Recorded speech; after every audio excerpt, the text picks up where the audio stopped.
So I actually just recorded this video, but I didn't hit the record button. So I got to the very end, went to my camera, hit the button, and realized that it hadn't even started. So I'm just going to frame that as a dress rehearsal. Maybe I was a little rambly, so maybe I can make this version of the video, the one that's actually filming, a little bit more tight and concise and to the point, as opposed to wandering around as I often do, which is kind of ironic because the topic that I was talking about is attention and focus. And as I'm talking about attention and focus, my mind was all over the place. But just to start, if you hear any random noise, it's because I'm home with my toddler. We're self-isolating because, there's been a little bit of illness happening. Probably not a COVID issue, but we just want to be safe. We're waiting for test results. So that's where I'm at right now. And that's why I'm talking a little bit more quietly as well. But talking about attention and focus, I was thinking about the idea that attention is currency. Focus is one of your most valuable assets, or at least I feel this way. And this is inspired by watching a documentary recently called The Social Dilemma, which is basically all about how people are buying your attention. They're buying time in front of your eyes. And the idea that anything that we use is free isn't actually free. So for example, social media, Facebook, Instagram, all those things are free to use, but they're free financially, but they're not free if there was a really great quote in it. If you are not paying for the product, you are the product, or something like that. So I've been reflecting on this, some of the things that we're talking about.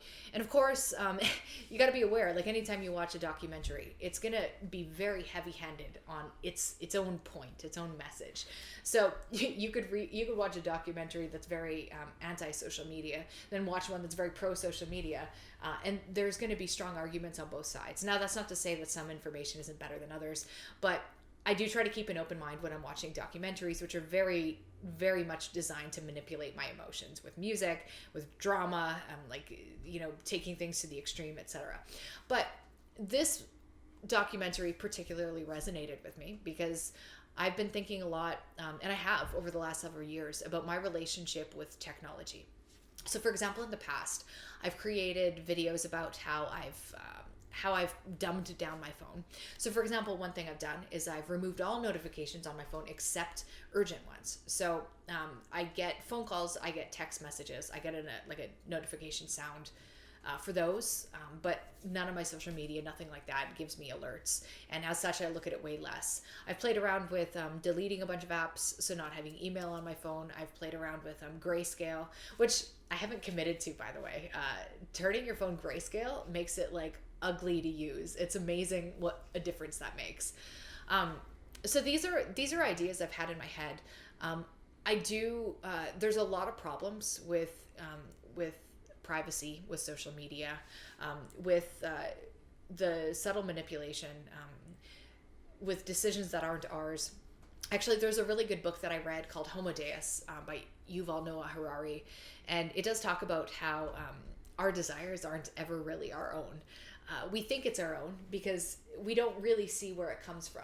But if you trace every desire, you could trace it back a few steps and find its source. And usually that source is it feels unique to us, whatever we want. It's like, that just came out of nowhere. But there's usually a trail of breadcrumbs that lead you to where you are.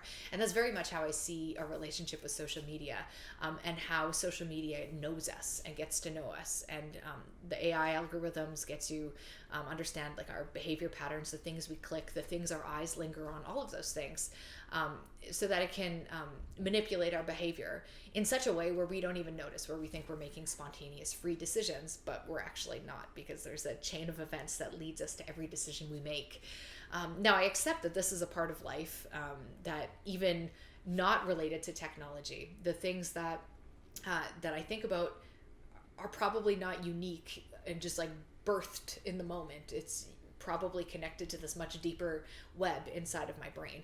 But it's a whole new level when you're considering that there are forces that have money on the line when it comes to your attention, and there's a vested interest in manipulating your actions. So with all of this in mind, I have often thought about what would it be like if I deleted my social media accounts, if I just got rid of Facebook, instead of not use it. So I've done things like limit my use of Facebook, but I haven't eliminated it. I've done things like delete some apps, but I haven't deleted almost all of my apps. I've taken these little tiny baby steps in the right direction to reclaim my own focus, my ability to participate in the world around me, to find the experience of the moment instead of being sucked in. Just a little side tangent. I'll try to keep it pretty succinct, but I really like a little side tangent. It's an amazing experience to do something like go grocery shopping and wait in line and not pull out your phone. Or like if you're waiting for a bus or anything there's so many situations that 10 years ago I would have not touched my phone. I would have just sat and waited and thought, been in my brain. But you'll notice a lot of times that when you see people in line, when you see people waiting, everyone pulls out their phone. And it's just an interesting thing to notice, and it's an interesting thing to stop doing. To just not pull out your phone in those situations and just see what happens in your own mind. Because that's how things used to be 10 years ago. Anyway, I'm going to wrap this video up pretty much now. There is more that I want to say on the idea of focus and attention, because I do believe that these are the things that are the most, like among the most important things that we have.